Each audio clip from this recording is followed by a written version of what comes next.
Cuba Información. No me digan más mentiroso, no me digan más, no me digan más. A falta de imágenes de las revueltas sociales en Cuba, que sí se producen en otras latitudes, a los grandes medios no les queda más remedio que inventarlas. El diario El Mundo, que días atrás criticaba al gobierno español por no desalojar por vía policial a miles de jóvenes acampados en la Puerta del Sol de Madrid en protesta por el desempleo y la falta de democracia real, convertía en noticia en su versión digital la protesta de un ciudadano cubano que desde la azotea de su vivienda en La Habana gritaba consignas contra el gobierno de la isla. Yo sueño con que un día el pueblo se una a mí, sacamos la calle a acabar con los dictadores, Castro.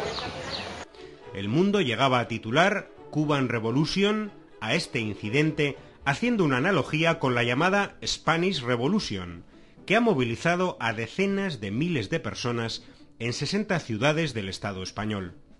3 días después, El Mundo llevaba el asunto a su edición en papel. El citado ciudadano, Ramón Alejandro Muñoz, decía que él y su esposa, Sonia Garro, estaban desbordados por el estrés de la constante represión del régimen cubano. Como es habitual en estos casos, ni una sola imagen, ni una sola prueba de la supuesta represión.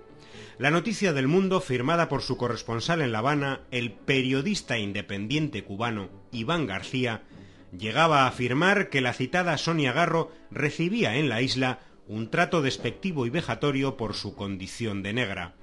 Tratar de disminuir el apoyo histórico de la población negra cubana a la revolución, proceso que supuso un cambio radical en sus condiciones de vida, es uno de los objetivos tradicionales de la llamada disidencia cubana y del gobierno de Estados Unidos, que destina importantes cantidades de dinero a programas específicos sobre el supuesto problema racial en Cuba.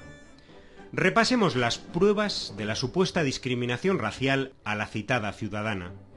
El Mundo nos dice que la policía se dirigió a ella llamándole negra, que en Cuba, recordemos, es una expresión coloquial de cercanía, no despectiva, y muy usual incluso como saludo entre personas negras.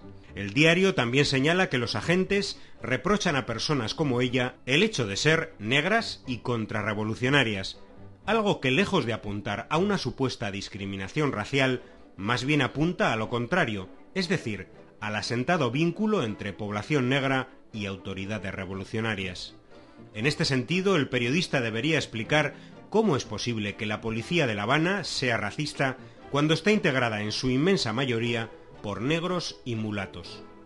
Pero el colmo de la caradura informativa viene a continuación. El diario llega a decir que la citada Sonia Garro, en su graduación universitaria, fue sustituida por una alumna blanca en la recogida del diploma a manos del ministro de Salud Pública, a causa de ser tan prieta, es decir, por ser negra. Un invento inverosímil, pero que increíblemente llega a las páginas de un diario con miles de lectores. Para entender todo esto hay que recordar cuál es la motivación principal de muchos de estos disidentes: la emigración a Estados Unidos. Contra lo que dan a entender los medios, que el gobierno cubano es el principal obstáculo para su salida del país, es la obtención de visa de entrada a Estados Unidos el impedimento fundamental a la hora de emigrar desde Cuba.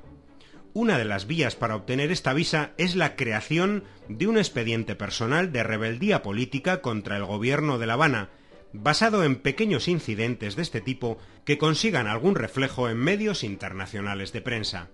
Manuel David Orrio, periodista cubano que estuvo infiltrado durante años en la llamada disidencia cubana, lo explica perfectamente. La absoluta mayoría terminan en una visa de refugio político, por lo tanto la verdadera motivación es irse de Cuba, o la motivación mayoritaria.